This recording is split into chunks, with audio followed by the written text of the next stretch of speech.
علی بھی کوشچن ہے، الحمدللہ رجب المرجب 1441 ہجری کا آخری اشرا سٹارٹ ہو چکا ہے۔ اس حوالے سے ہمارے سب کانٹیننٹ یعنی انڈیا، پاکستان اور بنگلہ دیش کی سوسائٹی میں 27 رجب کو معراج النبی صلی اللہ صلی علیہ اللہ وآلہ علیہ وسلم کے وسلم۔ مبارک دن کے طور پر منایا جاتا ہے۔ چنانچہ اسی کانٹیکس میں سب سے زیادہ ڈسکس ہونے والا عقیدہ معراج النبی صلی اللہ علیہ صلی وآلہ اللہ وسلم علیہ کے وآلہ دوران وسلم۔ اللہ تعالیٰ اور اس کے محبوب صلی اللہ علیہ وآلہ وسلم کی ملاقات کے موقع پر اللہ عز و جل کے دیدار کا مسئلہ ہے۔ پلیز اس حوالے سے کتاب و سنت کی روشنی میں امت کی رہنمائی فرمائیے، شکریہ۔ جزاکم اللہ خیرا و احسن الجزا۔ میرے بھائیوں، اس میں کوئی شک نہیں ہے کہ معراج مصطفیٰ صلی اللہ علیہ وآلہ وسلم ہمارے محبوب سید الاولین والآخرین، شفیع المذنبین، رحمت للعالمین، سیدنا و مولانا امام اعظم محمد رسول اللہ صلی اللہ علیہ وآلہ وسلم کے ان 3 معجزات میں سے ایک بڑا معجزہ ہے جن کا ذکر قرآن کے اندر آیا ہے۔ ہمارے محبوب صلی اللہ علیہ وآلہ وسلم کے 3 معجزات ایسے ہیں جن کا ذکر قرآن میں آیا، باقی بخاری اور مسلم میں تو درجنوں معجزات کا ذکر ہے، لیکن وہ 3 معجزے جن کو قرآن نے بھی بیان کیا ہے وہ سب سے زیادہ اہمیت کے حامل ہیں کیونکہ اس کا ذکر قرآن میں ہے۔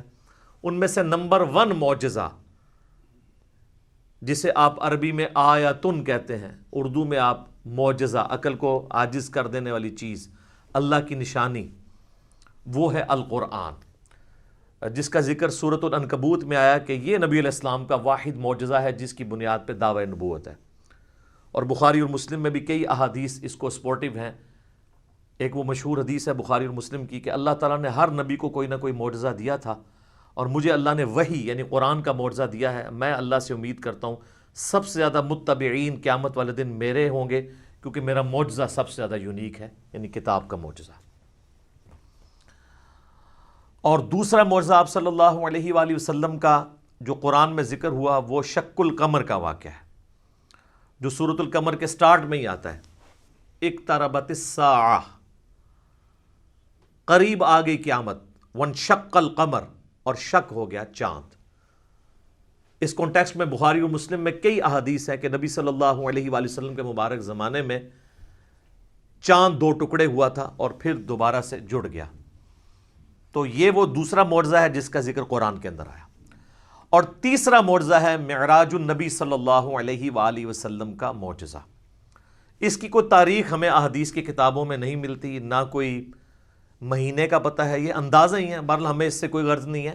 اگر کوئی سمجھتا ہے کہ معراج کا مہینہ ہے اور 27ویں رات ہے اور اس اعتبار سے اس مہینے کے اندر اس واقعے کو یاد کیا جاتا ہے تو اس میں کوئی ایسا مسئلہ نہیں ہے، بشرطے کہ اس میں قرآن و سنت سے جو چیزیں ثابت ہیں وہ بیان کی جائیں، قصے کہانیاں بیان نہ کی جائیں جو اکثر قصے اور کہانیاں بیان کی جاتی ہیں۔ تو یہ 3 معجزات ہیں جن کا ذکر اللہ تعالیٰ نے قرآن میں فرمایا ہے۔ اس میں ٹاپ آف دا لسٹ قرآن، اس کے بعد شق القمر والا یعنی چاند کے 2 ٹکڑے ہونے والا معجزہ، اور تیسرا معجزہ آپ صلی اللہ علیہ وآلہ وسلم کی معراج۔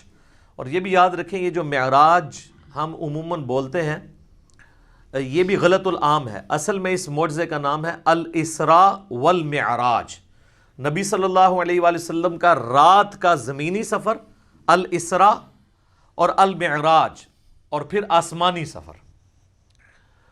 اور یہ دونوں سفر قرآن کے اندر موجود ہیں۔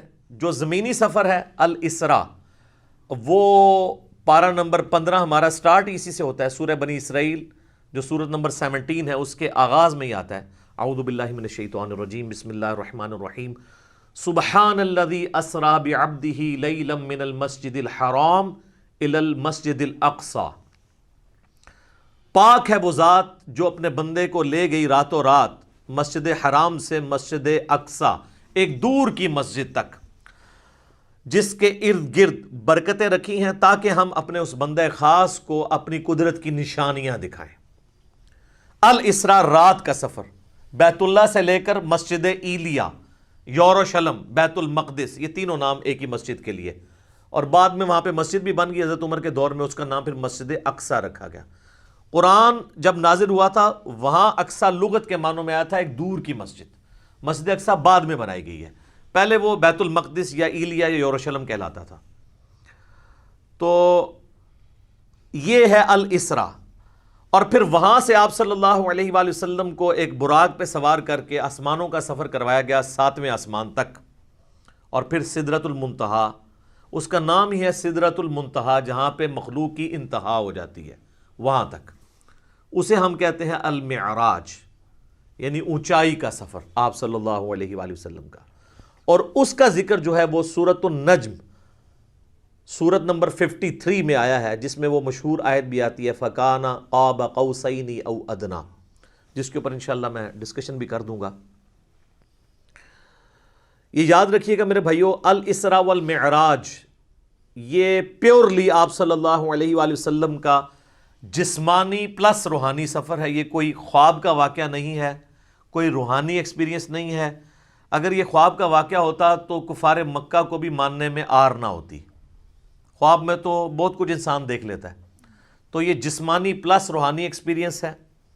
اور اس کے ساتھ یہ بھی یاد رکھنا ہے کہ اس کا موڈ برزخی ہے، یعنی اس کو اس دن کوئی دیکھ کے آبزرو نہیں کر سکتا تھا، الا یہ کہ اللہ نے کوئی ایک خاص منظر کسی کو دکھا دیا ہو، وہ الگ بات۔ ورنہ یروشلم میں آلموسٹ 1,00,000 کے قریب انبیاء جمع ہوئے، صحیح مسلم میں آتا ہے، یہاں تک کہ آپ صلی اللہ علیہ وآلہ وسلم نے فرمایا کہ مجھے جبرائیل علیہ السلام نے تمام نبیوں کا امام بھی وہاں پر بنایا۔ میرے بھائی ہمارے شہر میں 1,00,000 بندہ جمع ہو جائے رات کے وقت تو تھرتھلی پڑ جائے گی، اور اس زمانے کے اندر لیکن کسی نے وہ منظر دیکھا نہیں ہے، وہ ان سین بیریئر تھا۔ اور بیسیکلی یہ اس لیے کروایا گیا، جو سورہ آل عمران میں آیا تھا نا کہ اللہ تعالیٰ نے انبیاء کی ارواح سے عہد لیا تھا کہ اگر میں تمہیں حکمت دوں، نبوت دوں، اور پھر میرا کوئی پیغمبر تم میں آ جائے تو تم نے اس پیغمبر کی تصدیق کرنی ہے، جس طرح کہ یحییٰ علیہ السلام نے حضرت عیسیٰ علیہ السلام کی۔ اور نبی صلی اللہ علیہ وآلہ وسلم کی تصدیق تو سب انبیاء نے کرنی تھی، تو وہ اللہ تعالیٰ نے فزیکلی انبیاء کرام کو جو ہے وہ برزخی طور پہ وہاں پہ جمع کر کے اور آپ صلی اللہ علیہ وآلہ وسلم کے پیچھے نماز پڑھوا کے آپ کی امامت کا اعلان کروایا کہ آپ امام الانبیاء ہیں صلی اللہ علیہ وآلہ وسلم، تاکہ سورہ آل عمران کا وہ والا وعدہ پورا ہو۔ وہ بڑا سٹرکٹ وعدہ ہے، اس میں یہاں تک الفاظ ہیں کہ مجھ سے یہ عہد کرو کہ جب میرے پیغمبر آئیں گے تم ان پر ایمان بھی لاؤ گے، ان کی مدد بھی کرو گے، اور میرے ساتھ یہ بھاری ذمہ اٹھاؤ، میں بھی تمہارے ساتھ گواہوں میں شامل ہوتا ہوں، اور اب بھی اگر کسی نے اس عہد کو توڑا تو وہ فاسقوں میں شمار ہوگا۔ یہ اتنے سخت الفاظ انبیاء کرام علیہ السلام کے بارے میں اللہ تعالیٰ نے ارشاد فرمائے۔ تو یہ برزخی اس کا موڈ تھا۔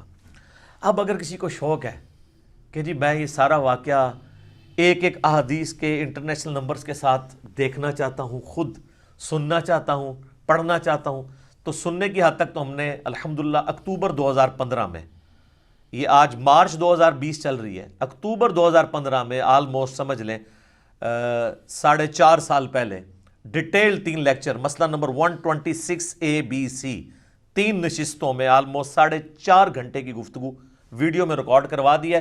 ایک ایک حدیث کا میں نے انٹرنیشنل نمبر بھی بتایا، تو وہ آپ دیکھیں، ہم اس ویڈیو کے نیچے بھی اس کے ڈسکرپشن میں لنک لگا دیں گے۔ اور اس سے بھی بہتر یہ ہے کہ مرنے سے پہلے اے مسلمان کر لے اس پہ غور، کتابوں کا خدا اور ہے، بابوں کا خدا اور، کتابوں کا دین اور ہے، بابوں کا دین اور، کتابوں کی معراج اور ہے، بابوں کی معراج اور۔ کتابیں خود کھول کے پڑھیں، وہ میں آپ کو حوالہ دے دیتا ہوں۔ صحیح بخاری میں انٹرنیشنل نمبر ہے 3887، ڈیٹیلڈ حدیث ہے پوری واقعہ معراج کی، جس میں الاسراء زمینی سفر بھی ہے، آسمانی سفر، ہر آسمان پہ کس کس پیغمبر سے ملاقات ہوئی، 5 نمازیں دی گئیں، یہ ساری کی ساری 50 سے 5 ہوئی، حضرت موسیٰ علیہ السلام کے ساتھ ملاقاتیں ہوئی، یہ پوری صحیح بخاری میں انٹرنیشنل نمبر ہے 3887، اور سر صحیح مسلم 37 احادیث کنزیکٹیو ہیں۔ شروع میں پہلی جلد کے اندر انٹرنیشنل نمبر کے مطابق 411 سے لے کر 447، 411 سے 447 صرف واقعہ معراج کے اوپر ہے، الاسراء والمعراج۔ اچھا وہاں پہ بھی آپ کو ہیڈنگ مل جائے گی، الاسراء والمعراج، رات کا سفر اور آسمانوں کا سفر۔ اور مشکات میں اگر آپ نے پڑھنا ہے تو تیسری جلد میں آپ کو 5862 سے 5867 تک مسلسل 6 احادیث اس حوالے سے مل جائیں گی جو واقعہ معراج سے ریلیٹڈ ہے، لیکن ظاہر ہے کہ کچھ سکپ بھی ہوئی ہیں، تو وہ آپ صحیح مسلم کا وہ چیپٹر پڑھ لیں 411 سے 447 تک۔ اچھا، یہ جو میں نے دعویٰ کیا نا کہ یہ جسمانی پلس روحانی سفر ہے، یہ کوئی خواب کا معاملہ نہیں ہے، اگرچہ خواب میں بھی آپ علیہ السلام کو معراج ہوئی، وہ الگ سے ہے۔ کچھ ضعیف روایتیں بھی ہیں سیدہ عائشہ کی طرف منسوب، حضرت معاویہ کی طرف منسوب، کہ وہ لوگ کہتے تھے کہ نبی علیہ السلام کو خواب میں معراج کروائی گی، لیکن وہ اصول محدثین پہ جعلی روایتیں ہیں۔ صحیح بخاری کے اندر اوپر تلے 3 طرق سکیٹرڈ فارم میں، اوپر تلے تو نہیں ہے، 3 طرق آئے ہیں۔ انٹرنیشنل نمبر کے مطابق 6613 4716 3888، جس میں ابن عباس کا قول ہے، سورہ بنی اسرائیل کی آیت نمبر 60 میں آتا ہے نا کہ ہم نے نبی صلی اللہ علیہ وآلہ وسلم کو جو منظر دکھایا تھا۔ اب وہاں پہ جو رؤیا کا لفظ استعمال ہوا ہے نا، وہ کہتے ہیں خواب کے لیے استعمال ہوتا ہے، حالانکہ عربی میں رؤیا آنکھوں سے دیکھنے والے منظر کے لیے بھی یہ لفظ استعمال ہوتا ہے۔ بال ابن عباس کا قول امام بخاری اسی آیت کو ہیڈنگ بنا کے لے کے آئے ہیں، سورہ بنی اسرائیل آیت نمبر 60 کے، اور ابن عباس کہا کرتے تھے کہ نبی صلی اللہ علیہ وآلہ وسلم کو جو یہ منظر دکھایا گیا جو کافروں کے لیے فتنہ بن گیا، قرآن کی آیت ہے۔ فتنہ کیوں بنا؟ میرے بھائی اگر خواب کا منظر ہوتا تو خواب کیوں کافروں کے لیے فتنہ بنتا؟ وہ تو مان لیتے ہیں کہ خواب میں تو کچھ بھی ہو سکتا ہے، فتنہ بنے اس لیے کہ وہ فزیکل کلیم تھا۔ تو ابن عباس کا قول ہے صحیح بخاری میں کہ یہ منظر جو دکھایا گیا یہ نبی صلی اللہ علیہ وآلہ وسلم نے اپنی جسم کی آنکھوں سے دیکھا تھا، دل کی آنکھوں سے نہیں۔ دل کی آنکھوں سے مراد ہوتا ہے خواب میں، اور جسم کی آنکھوں سے مراد فزیکلی یہ دیکھنا ہے۔ میرے بھائیو، الاسراء والمعراج میں آپ صلی اللہ علیہ وآلہ وسلم کو کئی ایک مناظر دکھائے گئے، جو سورہ بنی اسرائیل کی آیت نمبر 7 جو آیت نمبر سٹارٹ میں 1 ہے، سورت نمبر 17، لِنُرِيَهُ مِنْ آیاتنا، تاکہ ہم اپنے بندے کو اپنی نشانیوں میں سے نشانیاں دکھائیں۔ وہ نشانیاں کون سی تھیں؟ ان پہ میں بولوں تو میرے بھائی تقریباً 3-4 گھنٹے اور لگ جائیں گے۔ میں آپ کو موٹی موٹی باتیں بتا دیتا ہوں جو بخاری اور مسلم میں آئی ہیں کہ آپ علیہ السلام کو کیا کچھ دکھایا گیا۔ نمبر 1، سٹارٹ ہوا شق الصدر سے، آپ علیہ السلام کا سینہ چاک کیا گیا، بخاری مسلم میں آتا ہے، اور جنت سے سونے کا تشت لا کے آب زمزم کا پانی ڈال کے جبرائیل علیہ السلام نے نبی علیہ السلام کا دل جو ہے وہ دھویا۔ نمبر 2، آپ صلی اللہ علیہ وآلہ وسلم کو، چونکہ آپ مکے میں تھے، ابھی مدینہ آپ نے جانا تھا، راستے میں ایک شہر میں اتارا گیا اور جبرائیل نے کہا کہ یہ طیبہ ہے، مدینہ، جو آپ کا مسکن عنقریب بننے والا ہے ہجرت کے بعد۔ حضور کو اس وقت تک نہیں پتا تھا کہ یہاں سے تو میری دعوت جو ہے وہ ایسی لانچ ہوگی کہ رومن اور پرشین امپائر بھی کچھ نہیں جائیں گی۔ نمبر 3، پھر آپ کو کوہ طور پہ لے جایا گیا، انبیاء کے مقامات پہ۔ سب سے پہلے نبی علیہ السلام کا اپنا مسکن، اس کے بعد پھر طور سینا کے اوپر، اور کہا گیا کہ یہ وہ ہے جہاں پہ اللہ تعالیٰ نے حضرت موسیٰ علیہ السلام سے کلام کیا تھا۔ نمبر 4، بیت اللحم لے جایا گیا۔ بیت المقدس میں ایک جگہ ہے جہاں پہ حضرت عیسیٰ علیہ السلام کی ولادت ہوئی تھی، تو وہ جگہ بھی دکھائی گئی۔ لہٰذا اس سے امام ابن تیمیہ کے اس عقیدے کا رد ہوا کہ انبیاء کی جو بیٹھنے کی جگہ ہیں ان کا وزٹ کرنا یہ نعوذ باللہ کوئی بدعت ہے۔ نبی علیہ السلام کو تو خود کروائی جا رہی ہے یہ ساری چیزیں، الحمدللہ۔ اور صحیح بخاری میں اوپر تلے 10 احادیث ہیں کہ عبداللہ بن عمر اپنے سفر حج کے دوران ان جگہوں پر نماز پڑھا کرتے تھے جہاں پہ نبی علیہ السلام کے ساتھ جب انہوں نے سفر کیا تھا تو جہاں جہاں اتر کے نماز پڑھی تھی۔ تو اس میں امام بخاری نے باب باندھا ہے کہ نبی علیہ السلام کی جگہوں کو تلاش کر کے وہاں پہ نماز پڑھنا، حتیٰ کہ مسند احمد میں آتا ہے کہ وہ اس جگہ پہ پیشاب بھی کرتے تھے جہاں نبی علیہ السلام نے اپنے سفر حج میں پیشاب کیا تھا۔ بخاری میں الفاظ ہیں نافع کے کہ مسجدیں موجود تھیں راستے میں، مسجد کے پاس نالوں کے قریب جو پتھر تھے وہاں پہ وہ نماز پڑھتے تھے، مسجد میں نہیں پڑھتے تھے۔ وہ کہتے تھے مسجد تو بعد میں بنی ہے، نبی علیہ السلام نے اس پتھر پہ نماز پڑھی تھی۔ یہ اتباع سنت کا جذبہ تھا۔ تو ظاہر نبی علیہ السلام سے لیا۔ 4 چیزیں ہوگی جی، شق الصدر، مدینہ شریف دکھایا گیا، طور سینا، بیت اللحم، اور اس کے بعد صحیح مسلم میں آتا ہے قبر موسیٰ دکھائی گئی۔ نبی علیہ السلام کہتے ہیں میں نے سرخ ٹیلے کے پاس موسیٰ علیہ السلام کو ان کی قبر میں نماز پڑھتے ہوئے دیکھا، اور اگر میں گزروں میں تمہیں وہ قبر بھی دکھا سکتا ہوں۔ وہ قائم یصلی فی قبری، وہ کھڑے اپنی قبر میں نماز پڑھ رہے تھے، لیکن یہ معاملہ ہے برزخی، حیات انبیاء کے اوپر یہ ثبوت ہے لیکن برزخی معاملہ۔ اس کے بعد آپ صلی اللہ علیہ وآلہ وسلم کو بیت المقدس میں انبیاء کی امامت کروائی گئی، 1,00,000 کے قریب پیغمبروں کو جمع کیا گیا، اور جبرائیل علیہ السلام نے کہا کہ آپ ان کی امامت کروائیں. یہ صحیح مسلم میں آتا ہے. اچھا، پھر دجال دکھایا گیا، یہ بھی آتا ہے بخاری مسلم میں، دجال بھی دکھایا گیا. پھر آپ علیہ السلام کو آسمانوں کی سیر کروائی گئی.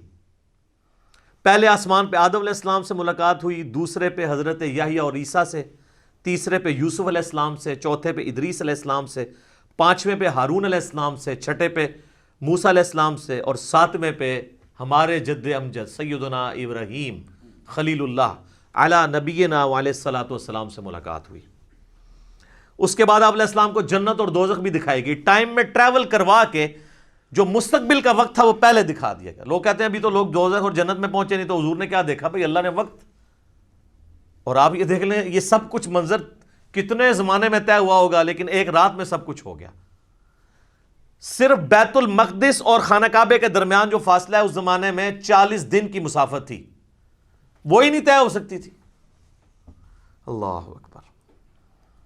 اسی لیے تو وہ آتا ہے نا المعجم الکبیر طبرانی کے اندر، اور دلائل النبوہ امام بیہقی کی کتاب کے اندر، اور کئی کتابوں کے اندر، کہ لوگوں نے آ کے حضرت ابوبکر کو کہا نا کہ تمہارا ساتھی تو یہ کہہ رہا ہے کافروں نے چھیڑنے کے لیے، اور انہوں نے کہا اگر وہ کہہ رہے ہیں تو میں تصدیق کرتا ہوں.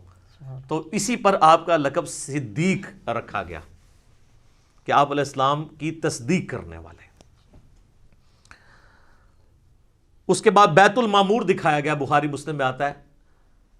7ویں آسمان کے اوپر اسی خانہ کعبہ کی سیدھ میں ایک گھر ہے جس کا طواف فرشتے کرتے ہیں، بیت المعمور، وہ دکھایا گیا.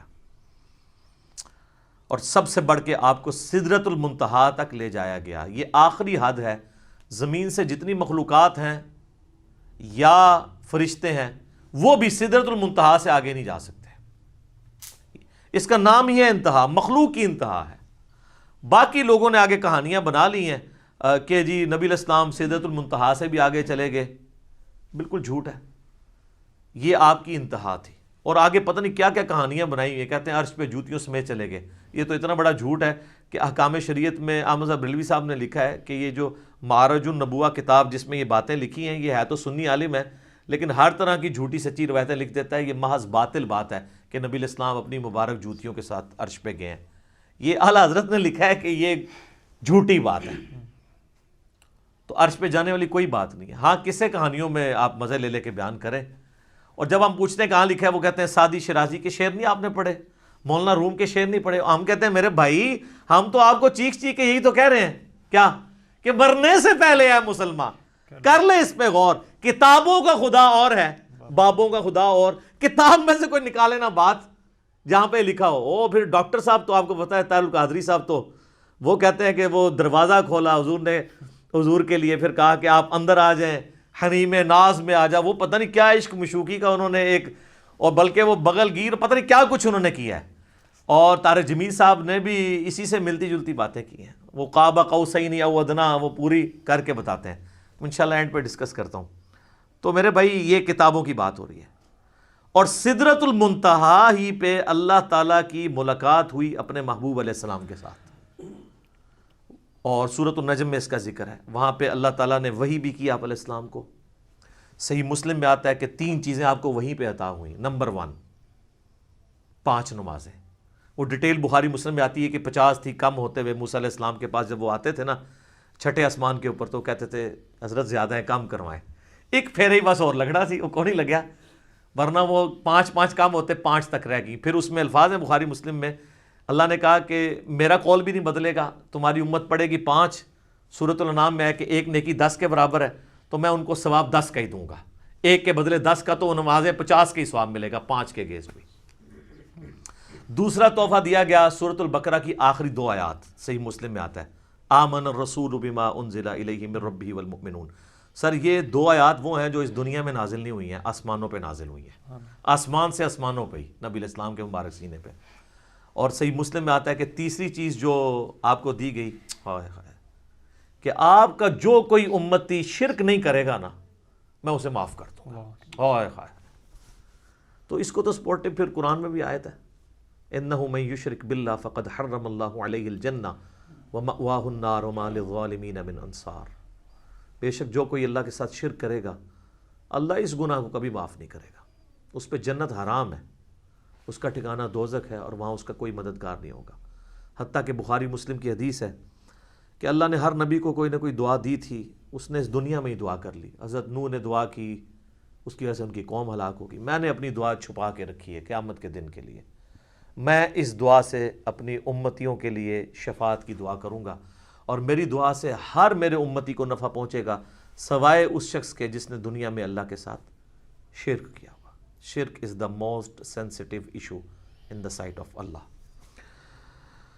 اللہ اکبر. تو یہ 3 گفٹ آپ علیہ السلام کو ملے: 5 نمازیں، سورۃ البقرہ کی آخری 2 آیات، اور جو شرک نہیں کرے گا اس کی مغفرت. یہ ساری تفصیلات آپ مسئلہ نمبر 126 ABC کے اندر دیکھ سکتے ہیں 4.5 گھنٹے میں. میں اس کو سکپ کرتا ہوں. الاسراء والمعراج میں جو معراج والا پورشن ہے اس میں سب سے زیادہ کنٹروورشل چیز جو آپ نے سوال میں بھی کی وہ ہے نبی علیہ السلام نے کیا شب معراج اللہ تعالیٰ کو دیکھا تھا یا نہیں. اب اس کا جواب ہاں یا نہ میں دینا تو بہت بڑی آزمائش ہے مسلمانوں کے لیے. جب تک کہ آپ پورا مقدمہ ان کو نہیں سمجھاتے، تو آپ اس پورے مقدمے کو سمجھیں گے تو آپ کے لیے معاملہ آسان ہو جائے گا. اس کی وجہ یہ ہے کہ یہاں پہ فرقہ واریت کا دین ہے، جس کو میں بابوں کا دین کہتا ہوں. اور آپ سے بار بار کہتا ہوں کہ مرنے سے پہلے اے مسلمان کر لے اس پہ غور.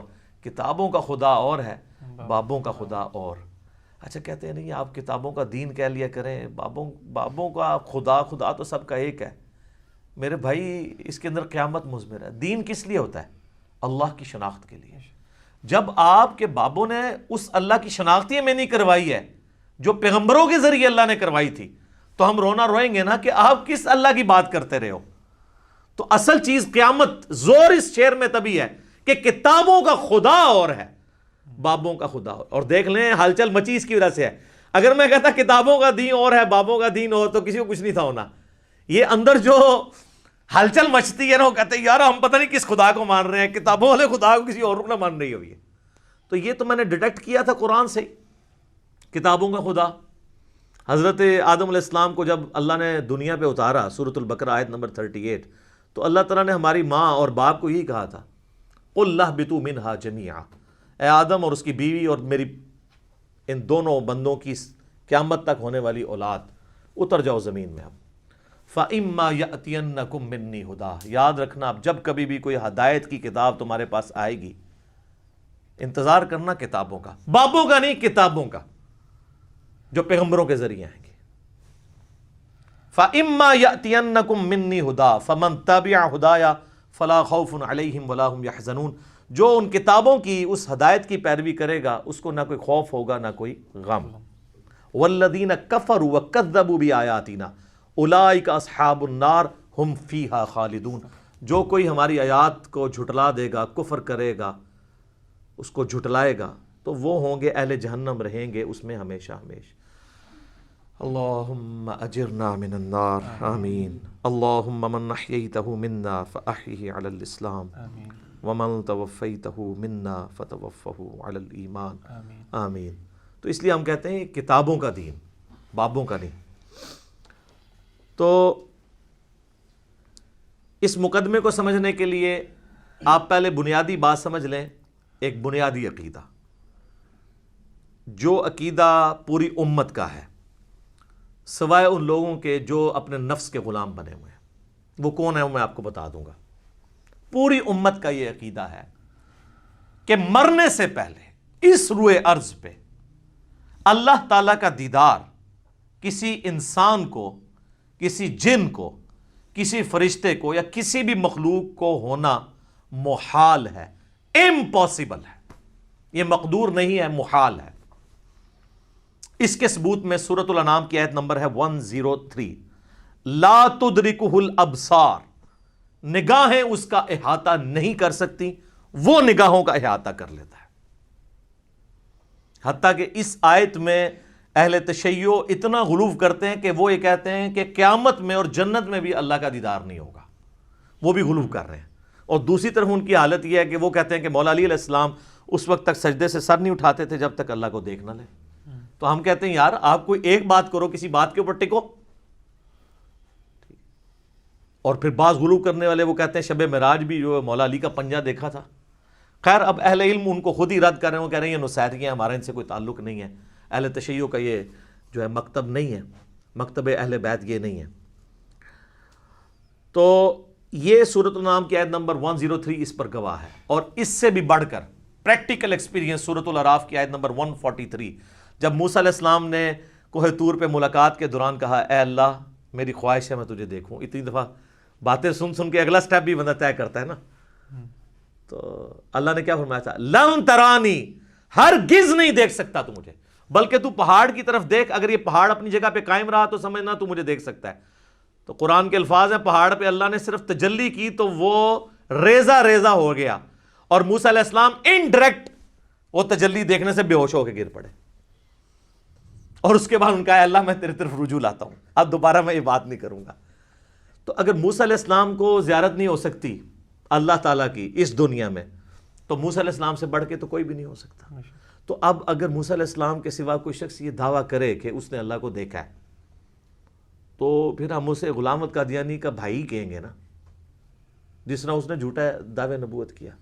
یہ کم از کم اسے کہنا چاہیے کہ تو جھوٹ بولتا ہے, یا تو پھر یہ کلیم کرتا ہے کہ تو مسلمان ہو کے موسیٰ علیہ السلام سے بڑا مرتبہ رکھتا ہے. حالانکہ موسیٰ علیہ السلام تو اولو العزم پیغمبروں میں سے ہے, جو سورہ شورا کے اندر آیا ہے. 5 اولو العزم پیغمبر ہیں.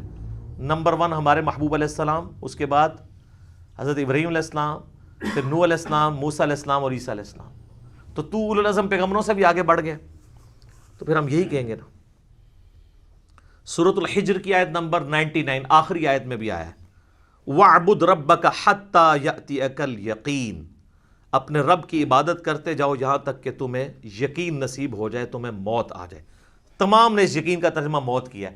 مرنے سے پہلے یقین نہیں آ سکتا, کیونکہ یقین اس وقت آتا ہے جب آپ فزیکلی دیکھ لیں. تو یہی تو آپ کو انعام ہے, ان الذین یخشون ربہم بالغیب لہم مغفرۃ واجر کبیر. جو بغیر دیکھے اپنے رب سے ڈرتے ہیں ان کے لیے ہے مغفرت اور بہت بڑا اجر.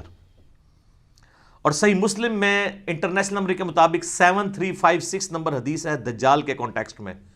نبی علیہ السلام فرماتے ہیں کہ یہ دجال آئے گا تو اس کے ماتھے پہ کافر لکھا ہوگا, لیکن وہ کاف فا را یا کاف الف فا را لکھا ہوگا ایبریویشنز میں. تو لوگ جو اہل ایمان ہیں نبی علیہ السلام کہتے ہیں وہ پڑھ لیں گے کہ یہ کافر لکھا ہے, تو ان کو پتہ چلے گا دجال ہے.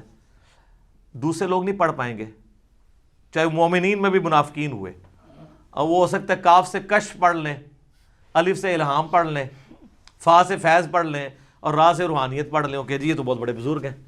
اچھا, اس حدیث میں 7356 میں آتا ہے کہ نبی علیہ السلام نے فرمایا کہ وہ خدائی کا دعویٰ کرے گا دجال, یاد رکھو تم میں سے کوئی شخص اپنے رب عز و جل کو نہیں دیکھ سکتا یہاں تک کہ اسے موت آ جائے. یہ الفاظ ہیں. کیا مطلب؟ کہ مرنے سے پہلے کوئی اللہ کو نہیں دیکھ سکتا, مرنے کے بعد دیکھیں گے انشاءاللہ. انشاءاللہ. تو مرنے سے پہلے آپ نہیں دیکھ سکتے. تو آپ بھی مرنے سے پہلے ہے مسلمان, کر لے اس پہ غور. کتابوں کا خدا اور ہے, بابوں کا خدا اور. اب آپ سوچ رہے ہوں گے بابوں نے کیا کام ڈالا ہوا ہے, تو اے ہوں آگے جے کام کی پایا جی انہوں نے, اے دے تسی کتابوں نے خدا دی تعریف سن لی. بابوں نے کیا کام ڈالا ہے جناب؟ تذکرۃ الاولیاء شیخ فرید الدین عطار المتوفی 627 ہجری کی کتاب ہے, جو بریلوی اور دیوبندی دونوں چھاپ رہے ہیں اور کہہ رہے ہیں سارے اولیاء کے حالات زندگی اس میں لکھے ہوئے ہیں. ایسی کو کتاب نہیں, اس میں بایزید بستامی کی معراج لکھی ہوئی ہے, المتوفی 261 ہجری. ان کا امام ابو یزید بستامی اور میرا امام ابو الحسین مسلم بن حجاج القشیری المتوفی 261 ہجری. وہ بھی 261 میں فوت ہوئے ہیں, یہ بھی 261 میں فوت ہوئے ہیں. تو وہ کہتے ہیں انہوں نے معراج میں وہ عرش تک پہنچ گئے اور اللہ کو دیکھا, مشاہدہ کیا. اور باقاعدہ چیپٹر ہے بایزید بستامی کی معراج تذکرۃ الاولیاء میں. بخاری مسلم کو چھوڑ کے ان کے پیچھے پڑے ہوئے ہیں. اور یہ آپ کو حوالے اس کے تذکرۃ الاولیاء کے فضائل اعمال میں ملیں گے, فضائل سنت میں بھی, تبلیغی جماعت کی کتاب میں بھی, دعوت اسلامی کی جماعت کی کتاب میں بھی. یعنی دونوں بھاری فرقے بریلوی اور دیوبندی اس کو لے کے چل رہے ہیں. پھر کشف المحجوب جو اس سے بھی پہلے لکھی گئی 200 سال پہلے, علی بن عثمان حجویری المتوفی 465 ہجری, انہوں نے کشف المحجوب میں بایزید بستامی کے بارے میں کلیم کیا ہے کہ وہ جب حج کرنے کے لیے گئے تو پہلی دفعہ گئے تو صرف کعبہ دیکھا تو کہتے ہیں میرا حج نہیں ہوا، اگلی دفعہ گئے تو کعبہ بھی دیکھا اور کعبے کے رب کو بھی دیکھا تو کہتے ہیں پھر بھی میرا حج نہیں ہوا، تیسری بار گئے تو صرف اللہ کو دیکھا، کعبہ ہی غائب تھا، تو ان کا اب میرا حج ہوا ہے۔ فزیکلی دیکھا۔ اگر کہتا نہیں یہ خواب میں دیکھنا ہے تو سر میرا معصومانہ سوال ہے کہ خواب کا پیکج موسیٰ ابن عمران علیہ السلام کو آفر کیوں نہیں ہوا، جن کو سورۃ الاعراف کی آیت نمبر 143 میں کہا گیا لن ترانی، موسیٰ تو مجھے نہیں دیکھ سکتا، انہوں نے آگے سے توبہ کی۔ تو اگر بازید والا عقیدہ ان کا ہوتا تو کہتے ہیں اللہ توبہ خواب ہی کرا دے، بازید نو تے بائی کرانی ہے نا، کہانیاں جھوٹ کوڑ ہوں مزہ ہے۔ حضرت ابو ہریرہ نوں بھی غصہ آندا سی تو اپنی حبشی لینگویج وچ بولدے سن، کوڑ پنجابی کہتے ہیں جھوٹ نو۔ اچھا جی، شیخ زکریا کاندلوی نے کتاب لکھی ہے فضائل حج۔ حاجیوں کو تبلیغی جماعت والے بچارے میرے بولے بھائی، تبلیغی جماعت میری جماعت ہے، کافی سارے لوگوں کو اب بات سمجھ آ گئی ہے الحمدللہ، ہم محبت کرتے ہیں ان کے جذبے کی، لیکن یہ کچھ آپ کی کتابوں میں میرے بھائی لکھا ہوا ہے۔ فضائل حج میں لکھا ہوا ہے سر، اتنا مزیدار واقعہ ہے یہ، ابھی تک ویسے میں نے نا کسی ویڈیو میں بیان نہیں کیا، آج آپ سنیں اور مزہ لیں۔ وہ لکھتے ہیں کہ جی محدث عبد الرزاق مسجد نبوی میں بیٹھ کے درس حدیث دے رہے تھے۔ آپ پتہ محدث عبد الرزاق کون ہے؟ امام بخاری اور امام مسلم کے استاد ہیں جی، بخاری مسلم نے ان سے حدیثیں لی ہوئی ہیں محدث عبد الرزاق سے۔ یہ وہی ہیں جن کی مصنف عبد الرزاق ہے، دو ہیں نا کٹھی لکھی گئی، مصنف ابن ابی شیبہ اور مصنف عبد الرزاق۔ سر اے او جے اے عبد الرزاق تھوڑا کرکٹر نہیں ہے، پاویں سمجھو۔ محدث عبد الرزاق بیٹھے ہوئے 3 صدی ہجری کے اندر بڑے اماموں میں سے وہ حدیثیں بیان کر رہے ہیں، تو وہ کہتے ہیں ایک بزرگ کا بیان ہے کہ ان کو حضرت خضر علیہ السلام کی ملاقات ہوئی۔ حضرت خضر علیہ السلام کے اوپر میرا کلپ دیکھ لیں، اللہ فضل تب یہ صاف ہو جائے گی۔ تو کہتے ہیں وہ بزرگ کہتے ہیں کہ مجھے ایک دن خضر کی ملاقات ہوئی مسجد نبوی میں، تو میں نے کہا کہ خضر یہ بتائیے آج تک آپ کو کوئی ایسا شخص ملا ہے جو مرتبے میں آپ سے بھی بڑا ہو؟ ہائے ہائے ہائے ہائے۔ ان کا ہاں جی ایک بندہ ملا ہے۔ ان کا جی کیسے؟ وہ کہتے ہیں جی ایک دن میں مسجد نبوی میں تھا۔ اچھا، حضور کی پوری زندگی میں حضرت خضر کو توفیق نہیں ہوئی ہے مسجد نبوی میں جانے کی، جو ان کے خضر ہیں جھوٹے۔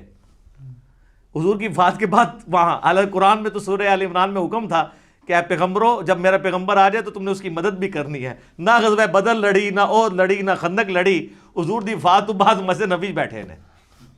اچھا جی، کہانی ہے نا، خضر تو وہ ہے ہی نہیں ہے، میں نے بتایا، وہ آپ لیکچر میں نہ دیکھ لیں۔ کہتے ہیں جی وہ حضرت خضر کہتے ہیں کہ ایک شخص بیٹھا ہوا تھا، محدث عبد الرزاق حدیثیں بیان کر رہے تھے، اور پاس ہی ایک نوجوان جو ہے نا وہ اپنا سر اپنے گریبان میں ڈالے بیٹھا ہوا تھا۔ تو ظاہر یہ صوفی ہوتے ہیں نا جو یہ کام کرتے ہیں، قرآن حدیث کا درس ہی سن نہیں سکتے کیونکہ ان کے خلاف ہے، علم و بس کرنی ہو یار۔ تو کہتے ہیں حضرت خضر کہتے ہیں میں بڑا حیران ہوا کہ محدث عبد الرزاق یہاں پہ درس دے رہے ہیں، اتنے بڑے محدث، اور یہ بندہ علیحدہ بیٹھا ہوا ہے۔ تو کہتے ہیں میں اس کے پاس چلا گیا، تو وہ یوں ہی بیٹھا تھا، تو میں نے اس سے پوچھا کہ تو عبد الرزاق سے حدیثیں کیوں نہیں سنتا؟ اس زمانے میں تو اس کے پائے کا محدث کوئی نہیں ہے۔ تو وہ آگے سے کہتا ہے کہ لوگ عبد الرزاق سے حدیثیں سنتے ہیں اور میں ڈائریکٹ رزاق سے سنتا ہوں۔ استغفر اللہ، لعنت اللہ علی الکاذبین۔ سر یہ دعویٰ رسول اللہ کے بعد اگر کوئی کرے تو یا تو اس کا ذہنی توازن بگڑا ہوگا یا غلام احمد قادیانی کا بھائی ہوگا۔ صحیح بات، تبھی قلم اٹھا سکتے ہیں نا آپ کہ ذہنی توازن بگڑا ہو۔ صحیح بخاری میں تعلیقاً مولا علی کا قول ہے، اور سنن ابن ماجہ میں مرفوع پوری مولا علی نے ہی نبی علیہ السلام سے روایت کیا کہ 3 لوگوں سے اللہ نے قلم اٹھا لیا ہے۔ نمبر 1 سویا ہوا شخص، نمبر 2 بالغ نابالغ، اور نمبر 3 مجنون، مجذوب، پاگل، جو مرضی کہہ دو، شطحیات والا۔ اچھا، وہ کہتے ہیں کہ جی وہ حضرت خضر پریشان ہو گئے کہ بھی یہ کیڑا جڑا کہتے ہیں ڈائریکٹ اللہ کو سننا۔ تو حضرت خضر کہتے ہیں میں نے پوچھا کہ اچھا تجھے اگر اتنا ایمان ہے تو بتا میں کون ہوں؟ تو کہتے ہیں جی اس نے کہا کہ نظر اٹھا کے کہا، انہوں نے کہا اگر میں غلط نہیں ہوں تو خضر ہے. کہتے میں ڈر گیا. تو کہا یہ مجھے ایک بندہ ملا جو مرتبے میرے سے اوپر سے. اے جی جناب کہانیاں تے اس لیے میں نے بیان کیا کہ یہ حضرت موسیٰ علیہ السلام اور پیغمبروں کے مقابلے پہ انہوں نے اپنے بابے بنائے ہوئے ہیں. تو اب ہم ان کو صرف پیار سے ہی کہہ سکتے ہیں کہ مرنے سے پہلے اے مسلمان کر لے اس پہ غور، کتابوں کا خدا اور ہے، بابوں کا خدا اور. تو آپ لوگوں نے مایوس نہیں ہونا. ان لوگوں کے بارے میں تو مجھے یقین ہے کہ یہ لوگ تو اللہ کے دیدار سے محروم ہوں گے جنہوں نے بد عقیدگیاں پھیلائی ہیں، لیکن آپ لوگ مایوس نہ ہوں. ہر مؤمن کو قیامت کے دن اللہ تعالیٰ کا دیدار ہوگا اور جنت میں بھی دیدار ہوگا انشاءاللہ تعالیٰ. اس پہ درجنوں احادیث بخاری مسلم کی اور قرآن کی آیات بھی گواہ ہیں. اور آپ دیکھیں دنیا میں بھی اللہ نے ایک تھوڑا سا ماڈل رکھا ہوا ہے. نماز مؤمن کی معراج ہے. کیوں کہا جاتا ہے؟ نماز معراج النبی میں تحفہ ملا ہے. وہاں سدرۃ المنتہا پہ اللہ اور نبی نے ڈائریکٹ باتیں کی تھیں حجاب کے اندر، وہ میں بعد میں حدیث بتاؤں گا. آپ یہاں دنیا پہ بیٹھ کے اللہ سے باتیں کر سکتے ہیں نماز کی حالت میں. باقی یہ جو کہانی مشہور ہے نا کہ یہ معراج النبی کی گفتگو ہے اللہ کی اور نبی علیہ السلام کی التحیات للہ والصلوات والطیبات، یہ بالکل کہانی ہے، یہ کسی حدیث میں نہیں آئی ہے. بخاری مسلم میں تو واضح آیا ہے. صحابہ اکرام کہتے ہیں رسول اللہ صلی اللہ علیہ وآلہ وسلم نماز کا تشہد ہمیں قرآن کی طرح سکھاتے تھے. ابن مسعود کہتے ہیں کہ میرے ہاتھ کو نبی علیہ السلام نے اپنے دونوں مبارک ہاتھوں میں لے کے مجھے یہ سکھایا تھا التحیات للہ والصلوات والطیبات. تو یہ نبی علیہ السلام نے سکھایا ہوا ہے، اس کا معراج کے ساتھ کوئی تعلق نہیں ہے. یہ کہانی ہے جو آپ بچپن سے سارے سنتے ہیں.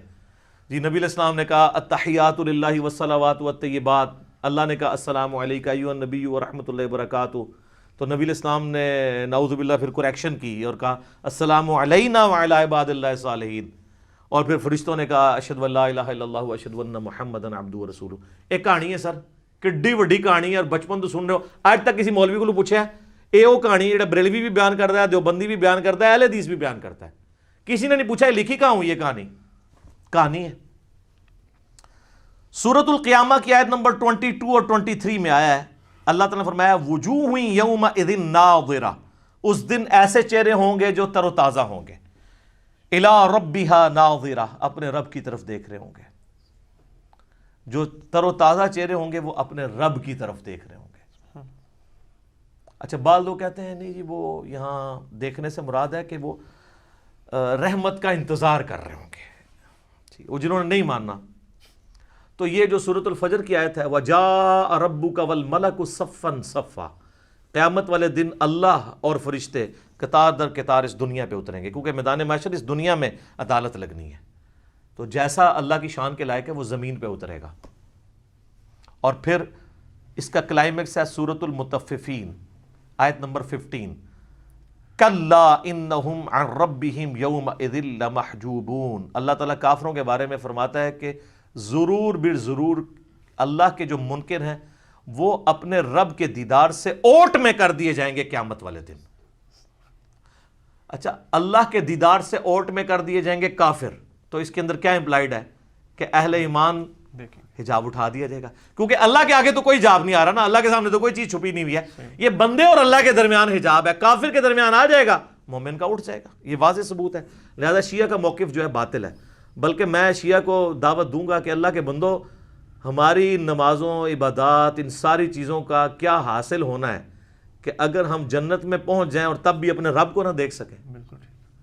قرآن کی درجنوں آیات میں جو اللہ تعالیٰ بار بار کہتا ہے کہ بغیر دیکھے اپنے رب سے ڈرتے ہیں، تو یہ پردہ آخر اٹھنا ہے نا کبھی. اس دن اٹھنا ہے کہ جس دن اللہ تعالیٰ نے یہ امتحان میں آپ کو پاس کر دینا ہے کہ ہاں جی تم بغیر دیکھے ڈرتے تھے نا، اب اس کا انعام ہے، مجھے دیکھ لو. یہ تو امپلائڈ ہے اس کے اندر، ورنہ تو دین کی لذت ہی ختم ہے اگر قیامت میں جنت میں اللہ کا دیدار نہیں ہے. بخاری مسلم میں درجنوں احادیث ہیں. اسی کانٹیکسٹ میں جو سورۃ القیامہ کی آیت نمبر 22 ہے وجوہ یومئذ ناظرہ الی ربہا ناظرہ، اس آیت کے کانٹیکسٹ میں بخاری مسلم دونوں میں حدیث ہے. صحابہ کرام نے پوچھا یا رسول اللہ کیا ہم اپنے رب کو دیکھیں گے قیامت والے دن؟ آپ نے فرمایا تم ضرور اپنے رب کو دیکھو گے. 14ویں رات کا چاند جب چھایا ہوتا ہے اور کوئی بادل نہ ہو تو تمہیں اس چاند کو دیکھنے میں کوئی تکلیف محسوس نہیں ہوتی. سورج کو دیکھنے میں تکلیف ہوتی ہے، چاند کو دیکھنے میں نہیں ہوتی۔ بالکل اس طریقے سے تم اپنے رب کو بھی دیکھو گے اور تمہاری آنکھوں پہ کوئی سٹرین نہیں آئے گا، جیسا کہ اس کی شان کے لائق ہے۔ تم اپنے رب کو دیکھو گے انشاءاللہ تعالی۔ اور سر صحیح مسلم میں ایک بڑی رکت انگیز حدیث ہے، نبی علیہ السلام فرماتے ہیں جنتی جب جنت میں پہنچ جائیں گے نا تو اللہ تعالیٰ جنتیوں سے کہے گا کہ ہاں جی کوئی اور نعمت چاہیے؟ تو جنتی کہیں گے یا اللہ اس سے بڑی کیا نعمت ہے کہ تو نے ہمیں ہمیشہ کے دوزخ کے عذاب سے بچا لیا، ہمارے چہرے تر و تازہ کر دیے، ہمارا منہ مانگا انعام ہمیں دیا، ہمیشہ کی زندگی ہمیں دے دی، اس سے بڑی بھی ابھی کوئی نعمت باقی ہے؟ تو پھر اللہ تعالیٰ ان کو سرپرائز دیتے ہوئے اپنا اور بندوں کے درمیان حجاب اٹھائے گا اور لوگ اپنے رب کی زیارت کریں گے، اور جب وہ رب کو دیکھ لیں گے نا تو ان کو دنیا کی اور جنت کی ہر نعمت بھول جائے گی، وہ کہیں گے اصل نعمت تو یہ ہے، یہ اللہ نے سرپرائز میں رکھی ہوئی ہے جنت کے اندر۔ یہ صحیح مسلم میں حدیث ہے۔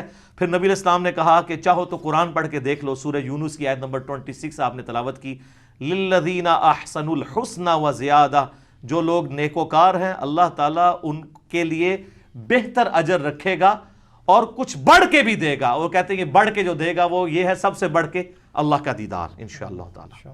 اور پھر صحیح مسلم کی وہی حدیث جو دجال والی میں نے بیان کی 7356 کہ تم میں سے کوئی اپنے رب عز و جل کو نہیں دیکھ سکتا یہاں تک کہ وہ مر نہ جائے، تو مرنے کے بعد انشاءاللہ تعالی اللہ کا دیدار ہوگا۔ اور مرنے سے پہلے ہے مسلمان کر لے اس پہ غور، کتابوں کا خدا اور ہے بابوں کا خدا اور یقین کر جب تو یہ غور کرے گا نا تو تیرے اندر سے آواز نکلے گی کیا کہ نہ میں وابی، نہ میں بابی، نہ میں سو کالڈ وابی تے نہ میں بابیاں دا دفاع کرنے والا بابی، میں ہوں مسلم علمی کتابی انشاءاللہ تعالی۔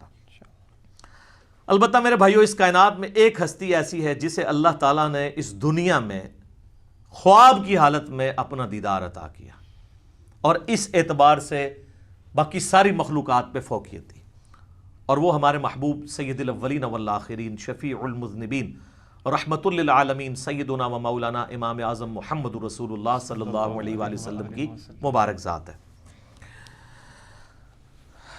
اور یہ تو نبی الاسلام کے بارے میں خواب میں زیارت والا معاملہ، یہ تو میں حدیث آپ کو بعد میں بیان کرتا ہوں۔ آپ کے بابوں نے یہ دعویٰ امام حنیفہ کے لیے بھی کیا، وہ کہتے ہیں 100 دفعہ خواب میں زیارت ہوئی ہے۔ امام بن حنبل کے بارے میں تو فضائل اعمال کے اندر لکھا ہے کہ خواب میں اللہ کو دیکھا اور پوچھا کہ اللہ جی میں آپ کا قرب چاہتا ہوں تو کس چیز سے حاصل کروں؟ تو اللہ نے فرمایا قرآن سے۔ تو اگے امام بن حنبل نے کہا کہ اللہ سمجھ کے کہ بغیر سمجھ کے؟ تو اللہ نے کہا کہ چاہے سمجھ کے چاہے بغیر سمجھ کے۔ کڈی کہانی خواب ایہی چیز لینی سی۔ تو سر اس پہ میری 100 نمبر مجلس دیکھ لیں، کتابوں کا خدا اور ہے بابوں کا خدا اور۔ میں آج اس کی انجینئرنگ نہیں کرتا، بل یہ فضائل اعمال کے اندر یہ لکھا ہوا ہے، فضائل ذکر والے چیپٹر کے اندر، کہ امام احمد بن حنبل نے بھی اللہ کو دیکھا ہے خواب میں۔ بالکل کہانی ہے، اگر یہ کوئی چیز ہوتی تو یہ پیکج موسیٰ علیہ السلام کو آفر ہوتا، جو سورۃ الاعراف کی آیت نمبر 143 میں کیٹاگوریکل ڈینائی آ گیا، لن ترانی، تو نہیں دیکھ سکتا، ٹھیک ہے، فزیکلی تو کوئی دیکھ سکتا، خواب میں بھی صرف نبی علیہ السلام کی خصوصیت ہے۔ اور وہ حدیث ہے میرے بھائیوں جامعہ ترمذی میں انٹرنیشنل نمبر کے مطابق 3235، یہ حدیث مسند امام احمد میں بھی ہے، مشکات المصابی میں 748 نمبر ہے پہلی جلد کے اندر، اور یہاں خواب کا ذکر ہے۔ اور یاد رکھیے گا سورہ الصافات کی آیت نمبر 100 سے لے کے 103 تک آتا ہے نا کہ ابراہیم علیہ السلام کو اللہ نے خواب میں بیٹے کی قربانی کا حکم دیا تھا۔ انبیاء کے خواب وحی الہی ہوتے ہیں۔ بخاری مسلم میں کئی احادیث ہیں کہ نبوت کا 46واں حصہ خواب ہے، نبیوں کو جو خواب دکھایا جاتا ہے وہ ڈیفینیٹلی وحی الہی ہوتا ہے۔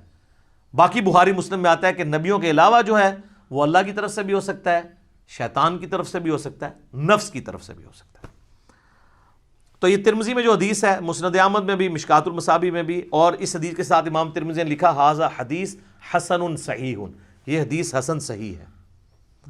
اور امام ترمذی نے ساتھ لکھا کہ میں نے اپنے استاد امام محمد بن اسماعیل بخاری، امام بخاری سے پوچھا تو انہوں نے بھی فرمایا کہ یہ حدیث صحیح ہے، اگرچہ بخاری میں نہیں ہے لیکن اس حدیث کو امام بخاری نے بھی صحیح کہا ہے، امام ترمذی نے بھی صحیح کہا، شیخ البانی نے بھی صحیح کہا، شیخ شعیب ارنوت نے بھی صحیح کہا، شیخ زبیر لیزئی نے بھی صحیح کہا رحمہم اللہ اجمعین۔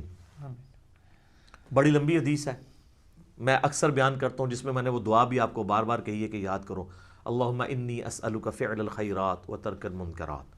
اس میں الفاظ ہیں جو آج کی ضرورت ہے کہ میں نے خواب میں اپنے رب کو بڑی خوبصورت صورت میں دیکھا، اور پھر یہ بھی الفاظ ہیں کہ اللہ تعالیٰ نے میرے دونوں شانوں کے درمیان اپنا ہاتھ مبارک رکھا، اور میں اس کی تشبیہ بھی نہیں دوں گا کیونکہ لیس کمثلہ شیء، اللہ کی مثل کوئی شے نہیں، حتیٰ کہ میں نے اس کی انگلیوں کے پوروں کی ٹھنڈک اپنے قلب پہ محسوس کی جیسا کہ اس کی شان کے لائق ہے۔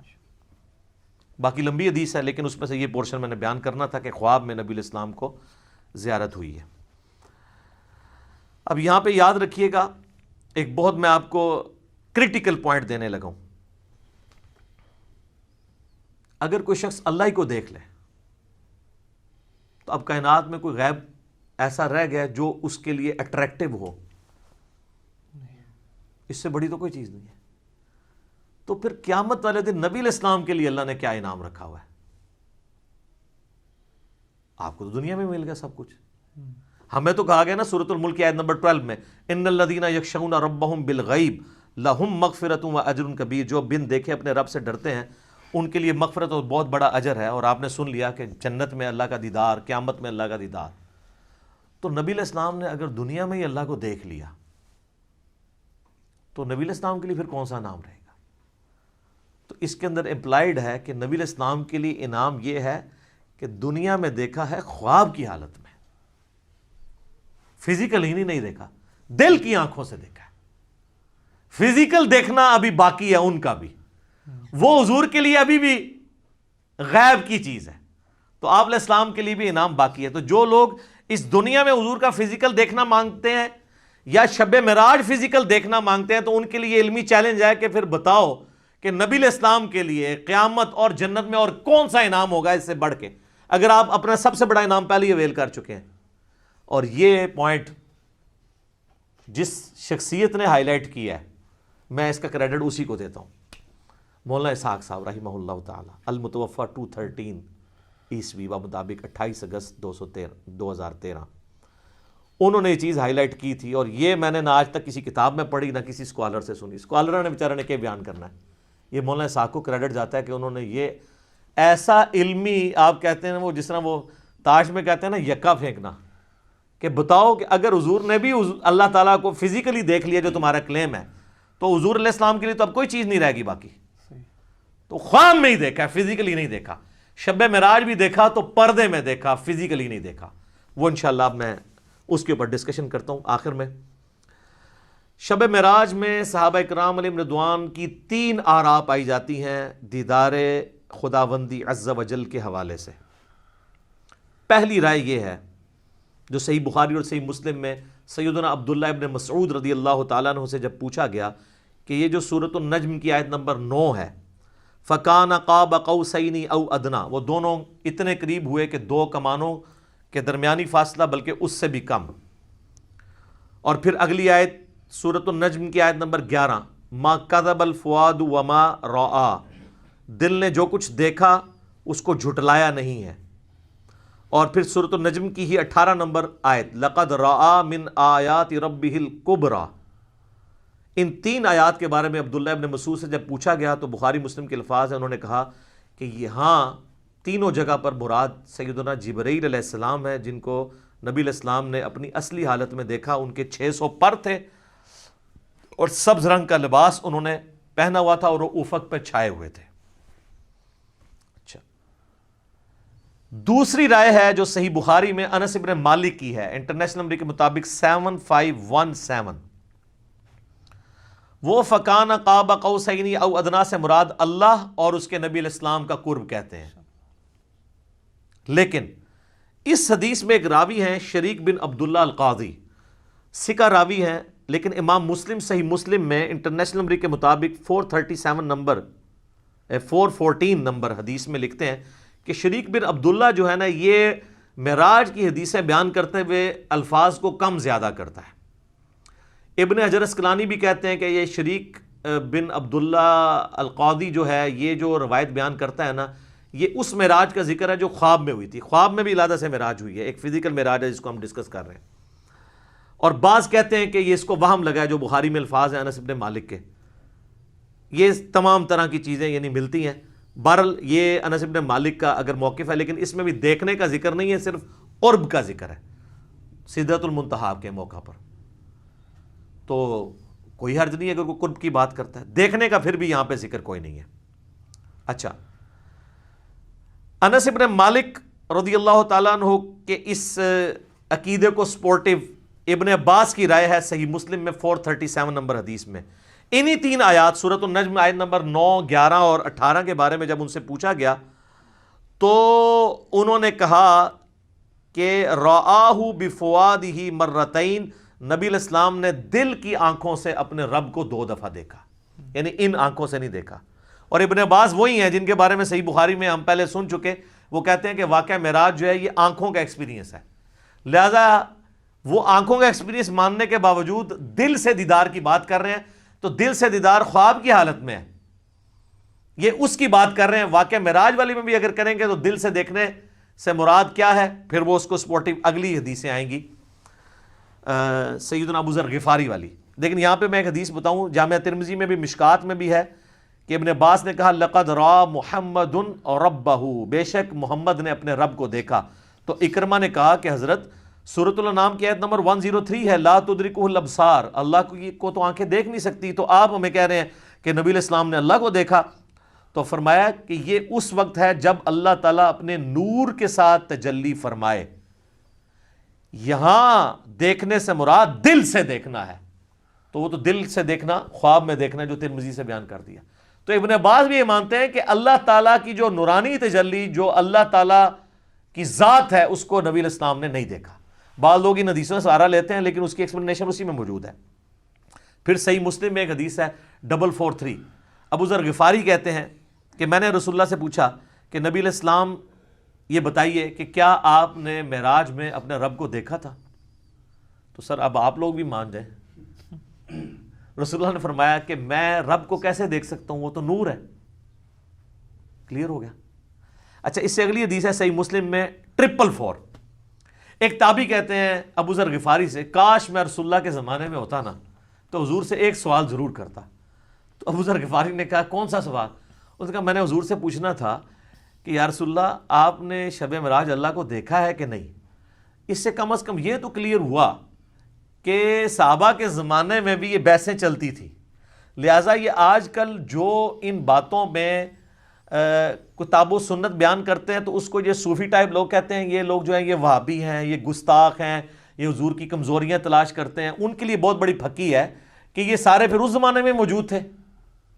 تابعین کہہ رہے ہیں ابو ذر غفاری کو کہ ہم حضور کے زمانے میں ہوتے ہیں نا تو حضور سے پوچھتے کہ یا رسول اللہ آپ نے اس کا مطلب تابعین کو صحابہ نے یہ عقیدہ نہیں بتایا. Point to be noted.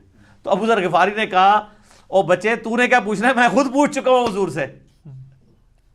اچھا، تو وہ کہتے ہیں میں نے جب رسول اللہ سے پوچھا تھا تو آپ علیہ السلام نے فرمایا کہ میں نے شب معراج ایک نور دیکھا تھا. یہ نہیں کہا، سوال ہو رہا ہے کہ کیا آپ نے اللہ کو دیکھا تھا، تو جواب میں ہونا چاہیے تھا ہاں میں نے اللہ کو دیکھا. جواب کیا دیا؟ میں نے ایک نور کو دیکھا تھا. ابو ذر غفاری کہہ رہے ہیں کہ حضور نے مجھے یہ جواب دیا. اس کی ایکسپلینیشن اس سے اگلی حدیثوں میں ہو رہی ہے. سر امام مسلم نے یقین کرے نا، وہ کہتے ہیں نا ایک سجی پھر کھبی پھر اتو پھر تلو، کنزیکٹیو حدیثاں جی 443 444 اور اس سے اگلی 445 اور پھر اس سے اگلی 446 ابو سعید خدری سے کہ نبی علیہ السلام نے فرمایا کہ اللہ کا اپنی مخلوق سے جو پردہ ہے وہ نور کا پردہ ہے، اگر وہ نور کا پردہ ہٹ جائے تو مخلوق تباہ و برباد ہو جائے، تجلی کی تاب نہیں لا سکتی. تو وہ جو آیا مسلم میں کہ میں نے نور دیکھا تھا تو وہ کیا تھا؟ اللہ اور محمد رسول اللہ کے درمیان وہ پردہ تھا، کیونکہ اگلی حدیثوں میں آتا ہے کہ نور وہ پردہ ہے.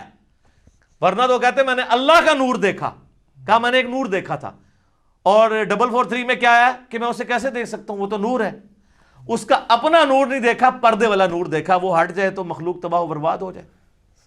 بالکل کلیئر کٹ ہے. اچھا، یہ تو ہوگی وہ والی دوسری والی رائے اور اس کی ایکسپلینیشن.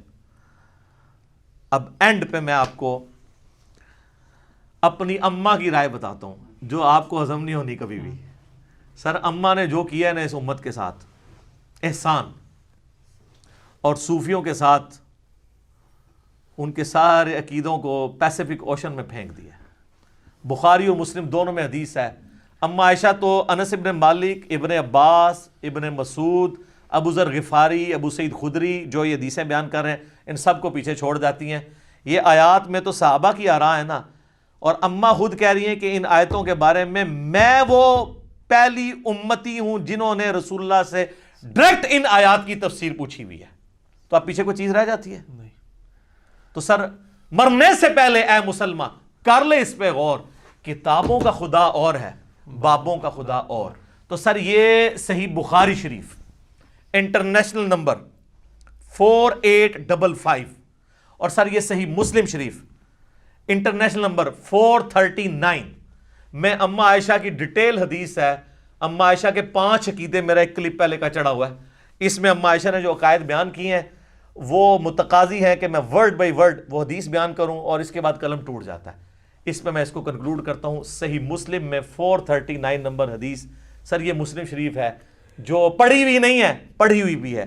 اس میں 439 نمبر حدیث انٹرنیشنل نمبر کے مطابق ورڈ بائی ورڈ سنیں، اور میں تو پھر اپنے سٹائل میں بیان کروں گا، ٹھیک ہے، تاکہ آپ کو مزہ بھی آئے، آپ اس زمانے میں پہنچ جائیں. مسروق تابعی کہتے ہیں کہ میں تکیہ لگائے ہوئے سیدہ عائشہ کے پاس حجرے میں پردے میں بیٹھا ہوا تھا. اما عائشہ کی عادت تھی کہ وہ اندر ہوتی تھی تو باہر ایک مجلس لگی ہوئی ہوتی تھی، لوگ آگے سوال آپ سے کرتے تھے، ظاہر امت کی استاد ہیں. تو ایک دن، اچھا اما عائشہ کا بڑا پیار تھا اس مسروق تابعی کے ساتھ، اور یہ بھی اتنا لاڈلا تھا اس نے اپنی بیٹی کا نام بھی عائشہ رکھا ہوا تھا. یہ بڑا مشہور تابعی ہے، بخاری مسلم میں درجنوں احادیث ہیں ایسے. تو کہتے ہیں کہ ایک دن میں تکیہ لگائے بیٹھا تھا تو اماں نے اندر سے آواز دی اور کہا اے ابو عائشہ. یہ پیار سے بلایا، کنیت. یہ یعنی عرب میں جب کسی کو پیار سے بلانا ہوتا تھا اس کا نام نہیں لیا جاتا تھا، کنیت کے ساتھ بلایا. اے ابو عائشہ، جو بھی 3 باتوں میں سے کسی ایک کا بھی قائل ہوا اس نے اللہ پہ بہت بڑا جھوٹ باندھا.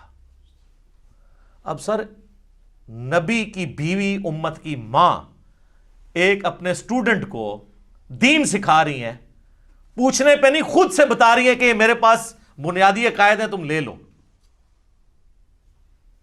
اب وہ مسروق تابعی کہتے ہیں میں تکیہ لگا کے بیٹھا ہوا تھا تو میں سیدھا ہو گیا کہ کون سی 3 باتیں ہیں جو اللہ کے اوپر کوئی باندھ دے تو وہ جھوٹا ہے، کہیں میرے اندر نہ پائی جاتی. آپ پہ تو فرق نہیں پڑتا، آپ کے آگے سے قرآن گزر جائے، بخاری گزر جائے، مسلم گزر جائے، کیوں؟ وہ آپ بابوں کے دین کے اوپر ہیں، ٹھیک ہے. تو اس لیے ہم آپ سے ریکویسٹ کرتے ہیں کہ مرنے سے پہلے اے مسلمان کر لے اس پہ غور. کتابوں کا خدا اور ہے، بابوں کا خدا اور جب تو غور کرے گا تیرے اندر سے آواز اٹھے گی، کیا کہ نہ میں وابی، نہ میں بابی، میں ہوں مسلم علمی کتابی. تو میں نے کہا کہ وہ 3 باتیں کون سی ہیں؟ انہوں نے کہا پہلی بات، جو کوئی یہ عقیدہ رکھتا ہے کہ محمد صلی اللہ علیہ وآلہ وسلم نے اپنے رب کو دیکھا تو اس نے اللہ پر بہت بڑا جھوٹ باندھا. لو جی سارے صوفی وڈے کے جے صوفی تے کہندے نسی ویکھیا ہے، بتایا نہیں بازید بستامی نے دعویٰ کیا ہے. ہوئے ہوئے ہوئے. مسروق کہتے ہیں میں تکیہ لگائے بیٹھا تھا، جیسے ہی میں نے یہ بات سنی میں اٹھ کے بیٹھ گیا. میں نے کہا اے اماں جان ذرا مجھے بھی کچھ عرض کرنے دیں اور اپنی بات میں جلدی نہ کریں، یعنی میں بھی کوئی اپنے دلائل سامنے رکھنا وا، تسی پہلے ہی چھکا مارے ہے، کیونکہ وہ ان کا خود بھی یہی ہو سکتا ہے عقیدہ ہو. کیا اللہ نے قرآن میں نہیں فرمایا وَلَقَدْ رَآهُ بِالْأُفُقِ الْمُبِينِ؟ وہی آیات سورۃ النجم کی آیت نمبر 9، 11 اور 18 تینوں مسروق نے پڑھی. وَلَقَدْ رَآهُ نَزْلَةً أُخْرَى، یہ تو واضح قرآن میں آیا ہے کہ دیکھا اس نے اس کو. اب قرآن میں یہ تو نہیں ہے کس نے کس کو. تو سیدہ عائشہ نے کہا اس امت میں سب سے پہلے میں نے ان آیتوں کو رسول اللہ سے پوچھا تھا. تو اب رسول اللہ سے پوچھنے کے بعد بھی اگر کسی نے نہیں یقین کرنا اور بابوں کے دین پہ چلنا اور کتابوں کے دین پہ نہیں چلنا، صحیح مسلم 439 نمبر حدیث پہ نہیں چلنا، اور صحیح بخاری انٹرنیشنل نمبر کے مطابق 4855 حدیث میں، مسلم میں چونکہ ڈیٹیل ہے میں وہ بیان کر رہا ہوں. اچھا جی سن لیں، آپ جو رسول اللہ کو مانتا ہے اس کے لیے میں بیان کر رہا ہوں، جو بابوں کو مانتا ہے اس کے لیے تو میں کچھ نہیں کر سکتا. تو آپ علیہ السلام نے فرمایا کہ ان آیات میں مراد جبرائیل علیہ السلام ہے، یعنی میں نے جبرائیل علیہ السلام کو دیکھا، میں نے ان کو ان کی اصلی صورت پر دیکھا اور 2 بار ایسا ہوا۔ ان آیات میں اسی کا ذکر ہے کہ ان کو وہ اس وقت وہ اتر رہے تھے آسمان سے، اور ان کے تن و توش کی بڑائی نے آسمان سے زمین تک روک رکھا تھا، افق پہ پھیلے ہوئے تھے، وہی جو عبداللہ ابن مسعود نے کہا۔ اب یہ سیدہ عائشہ نے جو یہ حدیث بیان کی ہے نا کہ نبی علیہ السلام سے خود ہی پوچھ لیا تو ان کا جبرائیل ہے، تو اما عائشہ اب مزید علمی دلائل سامنے رکھ رہی ہیں اسی عقیدے پہ۔ سورۃ الانعام کی آیت نمبر 103 پڑھی، لا تدرکہ الابصار وہو یدرک الابصار، جو ہم پہلے ڈسکس کر چکے۔ نگاہیں اس کا احاطہ نہیں کر سکتی، وہ نگاہوں کا احاطہ کر لیتا ہے۔ اور کہا مسروق تو نے یہ آیت نہیں قرآن کی پڑھی ہوئی؟ اور کیا تو نے یہ نہیں سنا کہ اللہ فرماتا ہے وَمَا كَانَ لِبَشَرٍ أَن يُكَلِّمَهُ اللَّهُ إِلَّا وَحْيًا أَوْ مِن وَرَاءِ حِجَابٍ أَوْ يُرْسِلَ رَسُولًا۔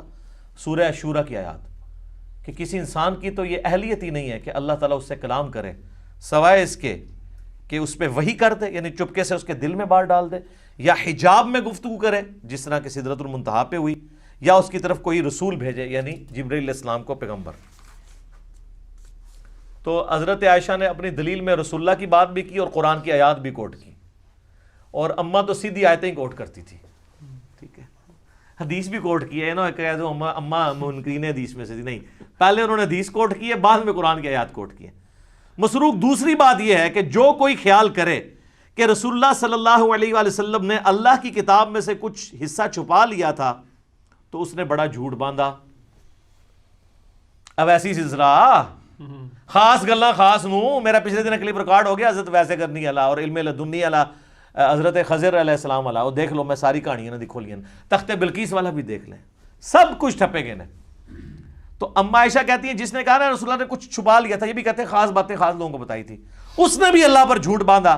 کیا تم نے قرآن میں اللہ کا فرمان نہیں سنا، یا ایھا الرسول بلغ ما انزل الیک من ربک وان لم تفعل فما بلغت رسالتہ، اے رسول اللہ جو آپ کی طرف نازل ہوا ہے اللہ کی طرف سے وہ اپنی امتیوں تک پہنچا دیں، اور اگر آپ نے نہ پہنچایا اس کو تو آپ نے رسالت کا حق نہیں ادا کیا۔ تو رسول اللہ نے سارا دین سب کو ٹرانسفر کیا۔ علم لدنی پہ میرا حضرت خضر علیہ السلام والا کلپ دیکھ لیں، میں نے پوری ان کی کہانیاں کھول کھول کے بیان کی ہیں بخاری مسلم سے، وہاں بھی آیت کوٹ کی تھی۔ اچھا، اور پھر کہا مسروق تیسرا عقیدہ یہ ہے کہ جو کوئی کہے کہ رسول اللہ یہ جان لیتے تھے کہ کل کیا ہونے والا ہے، یعنی آئندہ کا حال، علم غیب، تو اس نے بھی اللہ پر جھوٹ باندھا، کیونکہ اللہ تعالیٰ قرآن میں فرماتا ہے قُلْ لَا يَعْلَمُ مَنْ فِي السَّمَاوَاتِ وَالْأَرْضِ الْغَيْبِ إِلَّا اللَّهُ، اے نبی فرما دو آسمانوں اور زمین میں غیب کو کوئی نہیں جانتا سوائے اس کے۔ ہاں اس کے بتانے سے اگر کوئی غیبی خبر دے وہ الگ معاملہ ہے، لیکن مطلقاً علم الغیب اس کے ساتھ خاص ہے، عالم الغیب وہ ہے۔ اماں نے جناب تینوں عقیدے کلیئر کرتے، اور یہ بھی کہا کہ رسول اللہ صلی اللہ علیہ وآلہ وسلم سے میں نے خود تصدیق کی ہے، اور پھر قرآن کی آیات بھی کوٹ کی۔ تو ہم تو یہی کر سکتے تھے کہ کھول کھول کے چیزیں بیان کر دیتے، میرے خیال ہے اس کے بعد کوئی گنجائش نہیں رہی ہے۔ میں نے اس پہلے سوال کو تفصیلاً اس لیے بیان کیا تاکہ کسی کے ذہن میں اگر کوئی وسوسہ ہے تو وہ کلیئر ہو جائے، کیونکہ یہ رجب المرجب کا آخری عشرہ ہے، معراج کے اوپر باتیں ہو رہی ہیں، انشاءاللہ ہماری یہ ویڈیو اپلوڈ ہوگی۔ اور اب میں کیا کروں میرے بھائی، اتنے میں فی البدی حوالے اس میں دے دیتا ہوں کہ اس کے اوپر پھر ہمیں ریفرنسز لگاتے ہوئے ڈزنز آف ورکنگ آور چاہیے ہوتے ہیں۔ تو بال میں نے اوورآل آپ کو ایک پورا جہاں پہ کریٹیکل نمبرز تھے وہ بتا دیے، اور حوالے ہم اس میں نہ بھی لگائیں، آپ خود ان حوالوں تک پہنچ جائیں گے۔ اللہ تعالیٰ سے دعا ہے کہ ہمیں معراج مصطفیٰ صلی اللہ علیہ وآلہ وسلم کے بارے میں صحیح عقیدہ رکھنے کی توفیق عطا فرمائے، اور کتاب و سنت والا عقیدہ رکھنے کی توفیق عطا فرمائے، آمین ثم آمین۔ ٹھیک ہوگا؟